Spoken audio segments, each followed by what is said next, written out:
हवाई जहाज में ना ही तो पेट्रोल इस्तेमाल होता है और ना ही डीजल, तो फिर आखिर इसमें कौन सा फ्यूल इस्तेमाल होता है?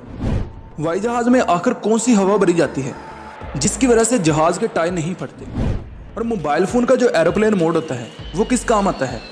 जहाज के बारे में इसी तरह के इंटरेस्टिंग फैक्ट्स को जानने के लिए बने रहिए इस वीडियो के एंड तक। Number 1, black box.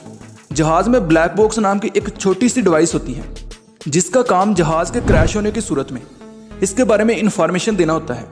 यानी जब भी कोई प्लेन क्रैश होता है या फिर इसके साथ कोई और हादसा पेश आता है तो इन्वेस्टिगेशन इसी ब्लैक बॉक्स की वजह से होती है, क्योंकि प्लेन की लैंडिंग से लेकर टेक ऑफ तक इसमें हर चीज़ रिकॉर्ड हो रही होती है। यानी जहाज किस वक्त किस हाइट पर था, इसकी स्पीड कितनी थी और इसके साथ साथ पायलट की आवाज़ें और इनकी फ़ोन कॉल्स इसी ब्लैक बॉक्स में रिकॉर्ड हो रही होती हैं। इसको हम फ्लाइट डाटा रिकॉर्डर भी कहते हैं। Number 2, aeroplane mode.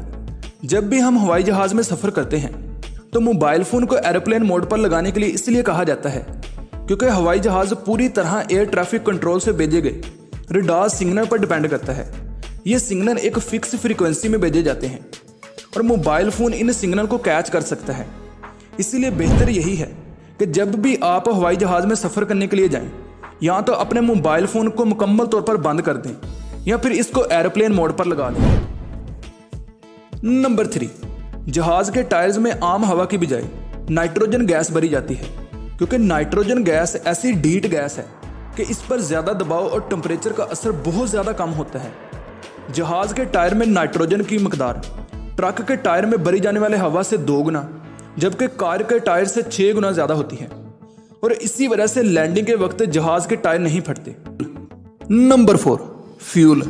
एरोप्लेन में ना ही तो पेट्रोल इस्तेमाल होता है और ना ही डीजल, तो फिर आखिर इसमें कौन सा फ्यूल इस्तेमाल होता है?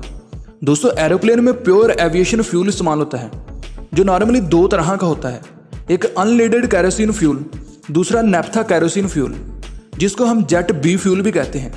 इन फ्यूल की प्राइस तकरीबन 100 से 120 के आसपास ही होती है। इन फ्यूल को एरोप्लेन में इसलिए इस्तेमाल किया जाता है क्योंकि इसका मेल्टिंग पॉइंट 47 डिग्री सेल्सियस तक होता है और इसका जो बॉइलिंग पॉइंट है वो 176 डिग्री सेल्सियस तक होता है। यानी अगर टेम्परेचर बहुत ज़्यादा गर्म भी होता है तब भी इसका इंजन आग नहीं पकड़ता।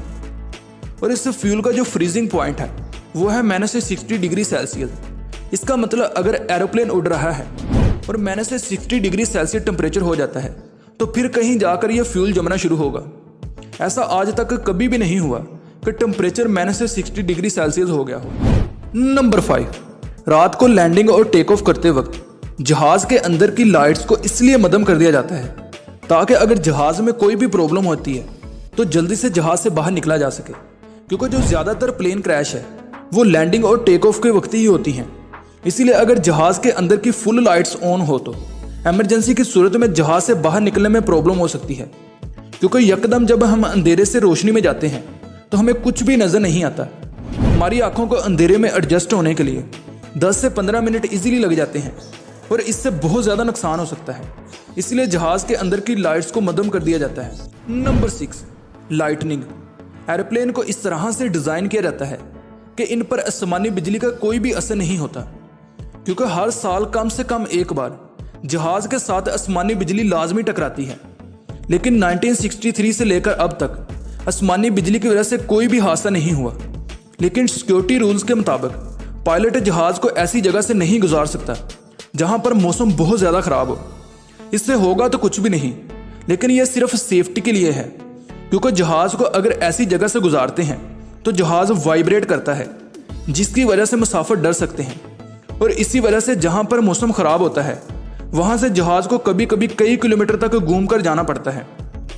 दोस्तों, आपको ये वीडियो कैसी लगी? अच्छी लगे तो हमें कमेंट सेक्शन में लाजमी बताएं।